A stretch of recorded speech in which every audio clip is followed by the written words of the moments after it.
از همین گالانوی میگیم از سربندی کانال چوبک سر میشدگی تو چیزا نوحه شمسین شوهینا رفته دیدن کردن سند کردیم قریب 47-48 کیلومتر باید سویل بندی شود.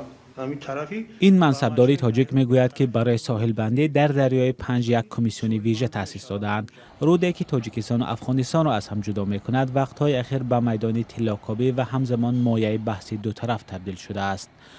در یک نشست خبری در منطقه کولاب گفتند که زرشویی بی تنفس در افغانستان راه دریای پنج را دیگر کرده چند ناحیه مرزی تاجیکستان را زیر خطر گذاشته است. مسئله دریای پنج بله این مسئله یک مسئله چی خست است که خود از طرف جمهوری همسایه کارهای بسیار زرشویی در فعالیت سخت کرده ایستادن تکنیک‌های پروقیدار کار کردن یکی از طرف ما هم چاره‌جویی کرده است. ما قید کردیم که ما قریب 12-13 هزار تخته‌سنگ داریم در نوبت خود با از طرف حکومت جمهوری تاجیکستان سمنت مواد ساختمانی وارد شده است.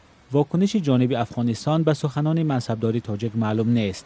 بنا به عکس‌های ماهواره‌ای که رادیوی آزادی دید از سال 2022 تا 2025 رود پنج به قبل از غلبر گذشته است و این رود که در تاریخش هیچگاه شاهد چنین تگورو نبود بارها تغییر کرده است. در یک نوار از سال 2025 در شبکه‌های اجتماعی یک افسر تاجیک خطاب به مقامداری طالبان در افغانستان میگوید ما اگر کمی سنگ ریزیم شما اعتراض میکنید ولی همه را ویران کردید. به اطلاع رسمی تاجیکستان تا شروع سال 2026 25 کیلومتر منطقه زیر خطر را در لب دریای پنج ساحل بندی کرده است. این منطقه در ناحیه‌های فرخار، همدانی و شمس‌الدین شاهین هستند.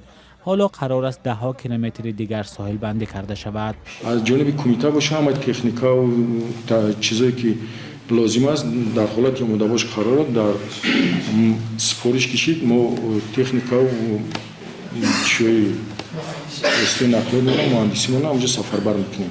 زرشویی در آن سوی دریای پنج در افغانستان 3 سال پیش و بعد به قدرت رسیدن گروه طالبان اوج گرفت.